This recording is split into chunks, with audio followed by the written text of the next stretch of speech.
त्यांना धरलं होतं, आमच्या मांडवे संदीप मांडवेना 10 पोलीस मला ओढत होते. 10 पोलीस. मी पालकमंत्री आहे, राज्याचा मंत्री आहे. आबा तिथं माझ्या मदतीला आले. आबांना 4-4 10 पोलीस धरत होते. म्हणजे राज्याच्या मंत्र्यांना जर पोलीस आता माझ्या हाताला लागलं, रक्त आलं त्या हातातलं, मी त्याला रुमाल बांधला, ते सगळं होईपर्यंत नंतर पट्टी या ठिकाणी केली. म्हणजे पोलीस सुद्धा घरगाड्यासारखं वागले, घरगाड्यासारखं.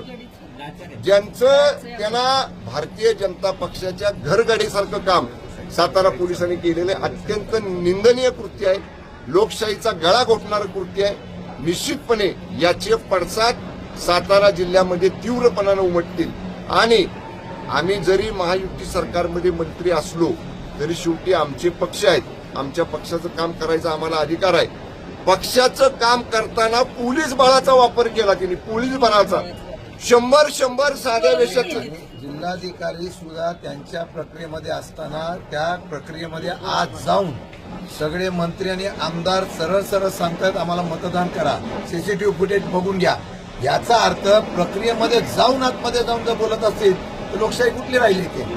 आणि मी एक सांगतो, आता भाजप ढोल ताशा वाजवू दे, पण नैतिक विजय हा शिवसेना राष्ट्रवादी काँग्रेस पक्षाचा आहे. आमचे 37 सदस्य होते. आमच्या 2 सदस्यांना त्यांनी घेऊन गेले, शिवसेनेच्या. राष्ट्रवादीच्या 2 सदस्यांना घेऊन गेले. आता त्यांच्यावर डिस्क्वालिफिकेशनची प्रक्रिया पक्षामध्ये आम्ही सुरू करणार आहे. तो भाग वेगळा आहे. पण अशा पद्धतीनं बहुमत कुणाला दिलं होतं जिल्ह्यानी?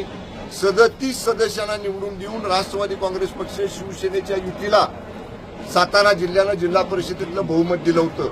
जनमताचा अपमान, जनमताच्या निर्णयाचा घोर अपमान प्रशासनाच्या, पोलिसांच्या, जिल्हा प्रशासनाच्या मदतीनं भारतीय जनता पक्षाने या जिल्ह्यामध्ये आज केलेला आहे. ठीक आहे, आता त्यांना क्षणिक आनंद मिळेल, पण घोडे मैदान दूर नाही. पुढं खूप मोठ्या निवडणुका येणार आहेत इथनं पुढच्या काळामध्ये. त्यावेळी मग जी भूमिका शिवसेनेला घ्यायची ती शिवसेना घेईल, जी राष्ट्रवादी काँग्रेस पक्षाला घ्यायची ती राष्ट्रवादी काँग्रेस पक्ष घेईल. पण मी आपल्याला सांगतो, मान्य आबा इथं आहेत, मी आहे, आम्ही दोन्ही मंत्री आहोत. येणाऱ्या मंत्रिमंडळाच्या बैठकीमध्ये हा विषय आम्ही संपूर्ण राज्याच्या मंत्रिमंडळापुढे मांडणार आहोत. मंत्र्यांना जर साधे साताऱ्याचे पोलीस अशी धक्काबुक्की करत असतील, मंत्र्यांना ओढत असतील, मंत्र्यांना 10 पोलीस मागे ढकलत असतील, तर निश्चितपणे हे प्रशासन घरगाड्याचं काम करते.